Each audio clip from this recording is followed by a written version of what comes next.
welcome back to my channel. I hope you are all doing really well and having a lovely day. My name's Hayley and this is SewHayleyJane.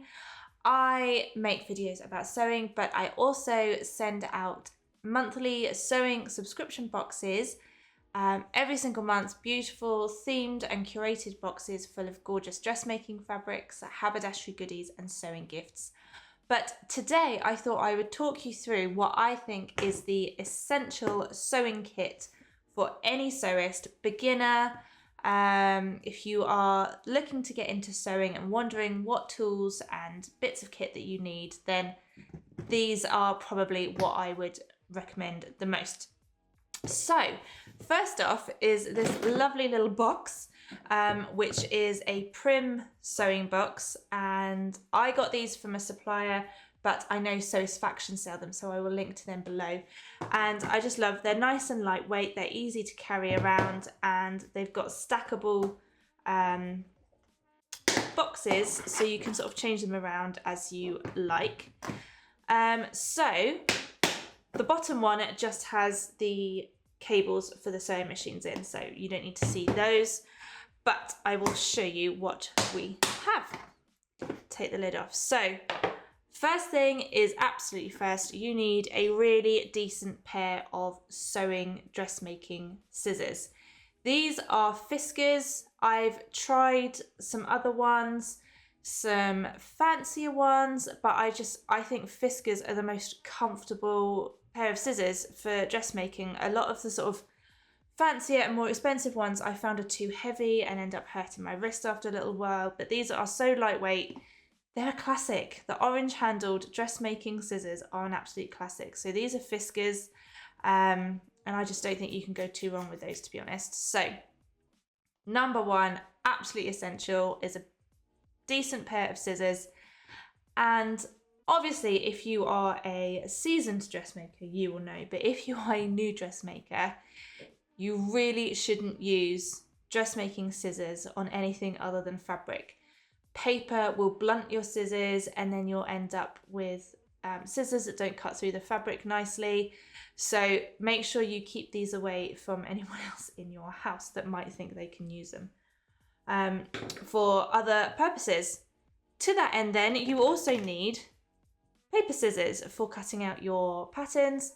These again, these are just, you can just get any old pair of scissors for cutting paper. Hobbycraft, your supermarket, anything like that, but scissors specifically for cutting out your pattern, because otherwise you'll end up hunting high and low around the house for a pair of scissors when it comes to cutting out the paper pattern or the tracing paper if you're very good and trace your pattern. I very rarely do that. So scissors, paper scissors, fabric scissors, and a little pair of snippy scissors. These are from Jenerates, I think. Yes, Jenerates, but stalk scissors are really popular. You can get these in lots of different places. I have a couple of different colours. Ones I got from Snipsters, and they're really good. So you need a little pair of snips to keep by your sewing machine whilst you're sewing to cut off your thread tails. Lots of sewing machines will have a little blade for cutting the tails, but in order to get closer to the fabric you need a decent pair of snippy scissors. So just a nice little lightweight pair. Again, different ones that have different qualities. I've got some that I actually got from Liberty which are really rubbish, so try and get a good quality pair of snips. So the next thing that you will need are some really good quality pins for pinning your pattern to your fabric or pinning your fabric pieces together.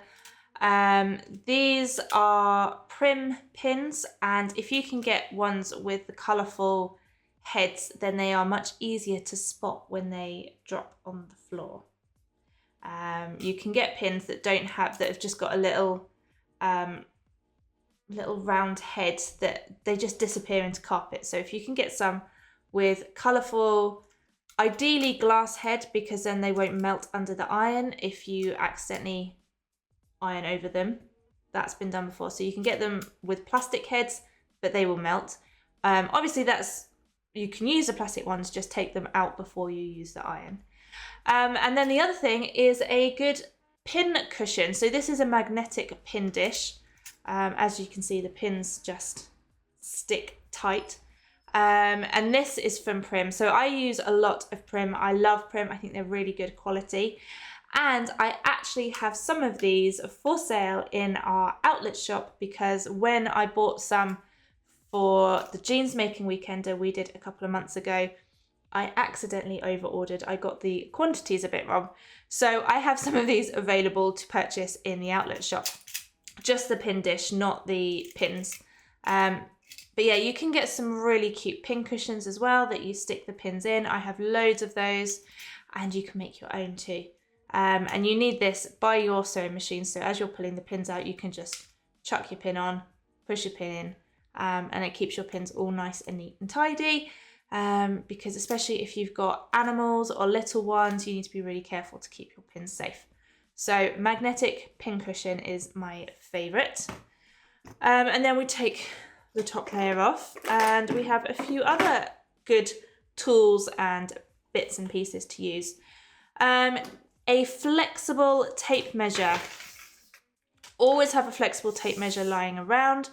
You ideally should measure yourself before you start any new project, because as we all know, our bodies can change, our bodies can grow or shrink or fluctuate, anything like that. And because all different pattern companies use different measurements and things like that, it's a really good idea to get into the habit of measuring yourself with every new project that you make, just to keep an eye on that. And a flexible one is obviously the best because you're moving around curves.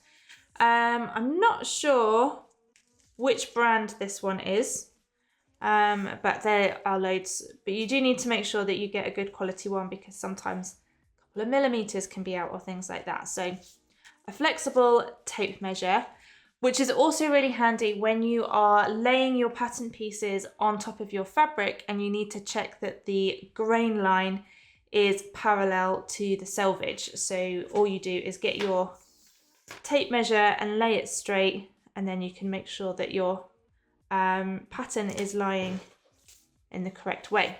So flexible tape measure.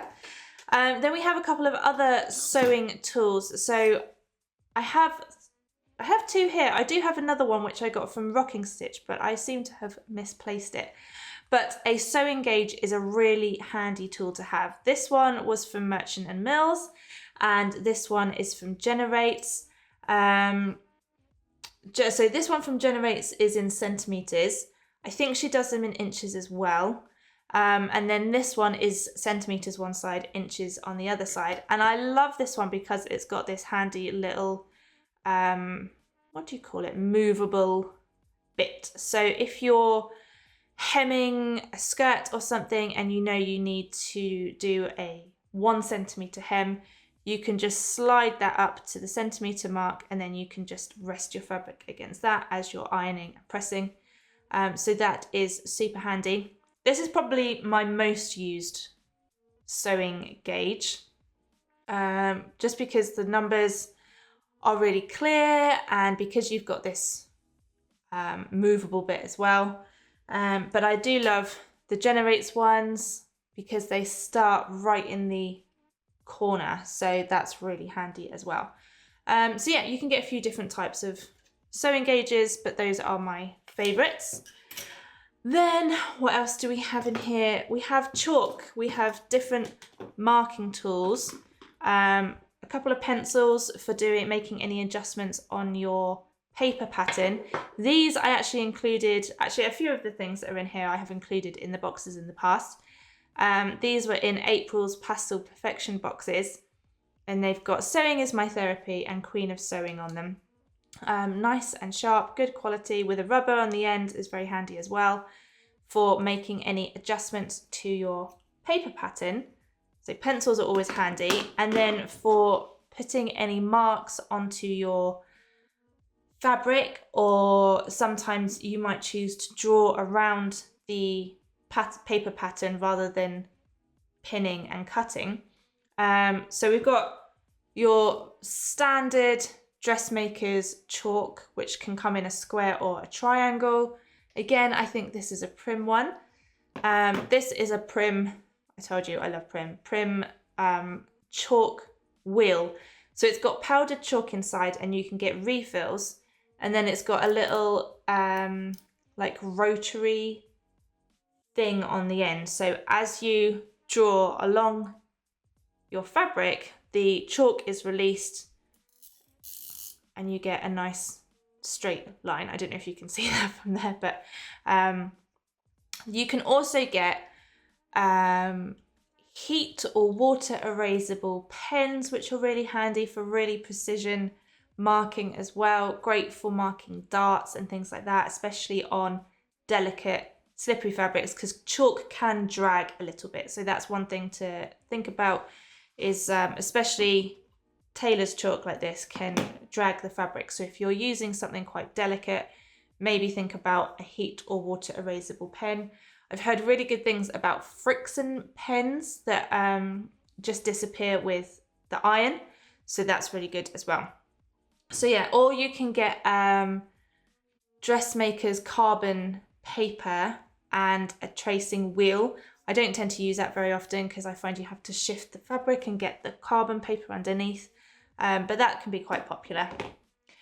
Then we have a couple of different things. We've got hand sewing needles, are really handy in different sets of different sizes and thicknesses and things like that for different fabrics. So if you're sewing on a button, maybe you need to do a little bit of hand stitching, sewing down a facing, having a little set of hand sewing needles is really handy.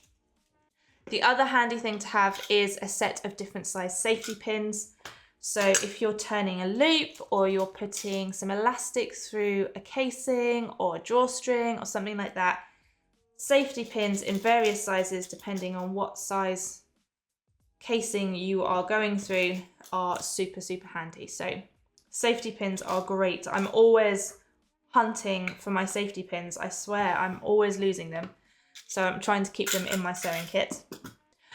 And then the final thing, and probably one of the most important things you need, is a seam ripper.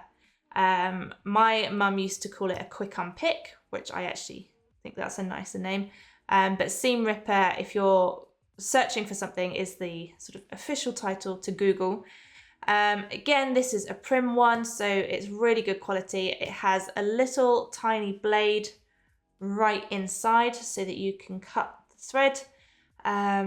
It's got a nice grip on the handle as well. So yeah, a really good quality seam ripper will be your best friend, and something that you will need to keep by your side to undo any little mistakes, because mistakes happen. If you are a new sewist, please do not be put off by any mistakes that happen. Even those of us who have been sewing for more than a few years, we still are always reaching for our seam ripper. So best friend to have. So there you have everything that I think is really essential for your sewing kit. But I would love to know if you think I've missed anything out, if there's anything you have in your sewing box that you think is an essential part of your toolkit. Pop it in the comments below. And yeah, I hope you enjoyed having a look into my sewing box. We are super busy this week packing up the August boxes, which I'm really excited to ship out this month. So yeah, busy around here. Anyway, I hope you all have a lovely day, everyone, and I will see you all really soon. Bye!